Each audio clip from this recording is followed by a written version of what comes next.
Alright, YouTubers, what we got here is a dryer. And my dryer works, but it's not getting hot. So this is a Whirlpool, and I'm going to see if I can fix it myself. Usually when they go, I don't know anything about dryers to start with, but usually when they go, there's a coupler or a heat sensor or something like that that's shorted out, or a fuse that's blown, so we'll take it apart.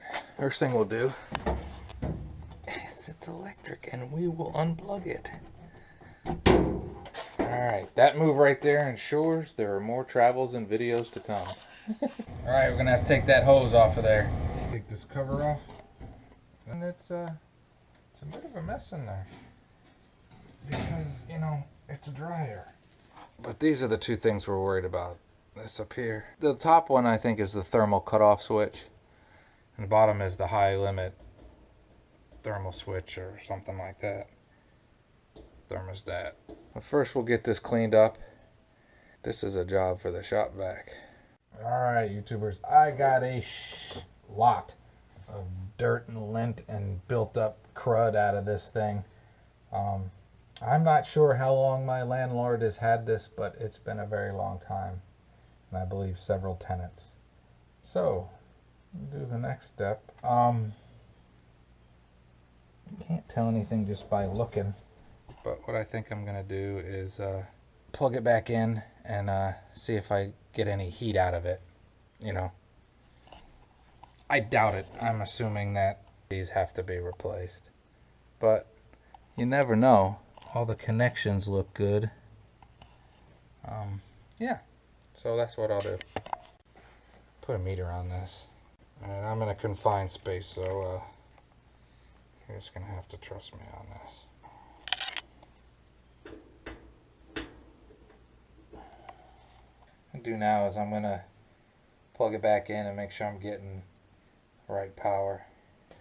Check to see if we got the right power. I'm pretty sure I do. Alright, here you go. Maybe you can see that. I don't know.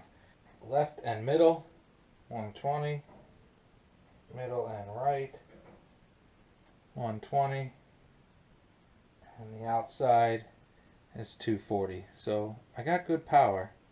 Now unplug it. I, like most people, I like screwing around with that power stuff, but that's it. It's looking like it might be the actual element. Check these.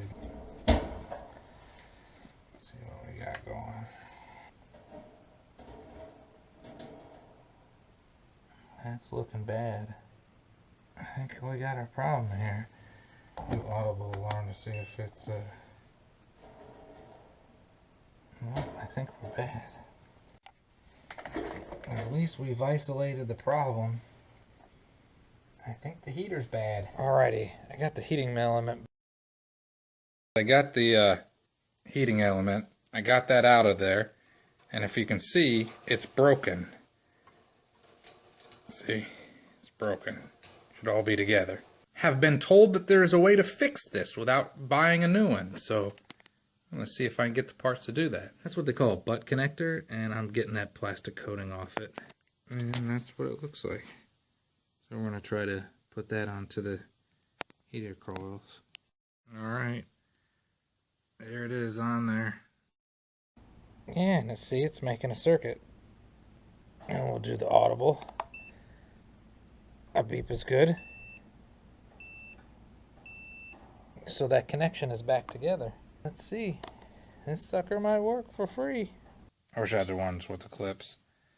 Set that on there.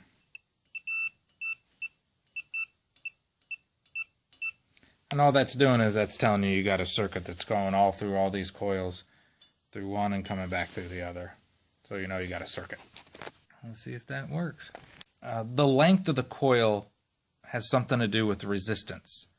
So you want that to be pretty much the same. So I obviously had to bend these around a little bit to get that on there, but then I want to get it pretty close back to what it was. Somebody far smarter than me, the video I'm going to put in the description box will help you. I'm going to try to put it back in and have to close a lot of stuff. You don't need to see it all. I've tried to say before many times, oftentimes in life I barely know what the hell's going on.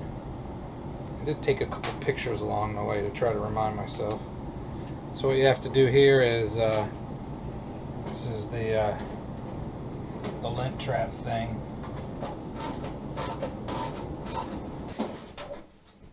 Okay, this up. The box is back. I had marked things to make sure everything is where it's supposed to go. And everything is where it's supposed to go. And I'm going to confirm that every wire and connection is seated properly. Good. What we fixed, still good. I think we're going to have a working dryer. I'm not going to put the back on yet, and we're going to fire this puppy up. Alright, let's plug it in. Nothing exploded. I'm going to get back here and I'm going to turn this on. I'm standing near the circuit so I can shut it off.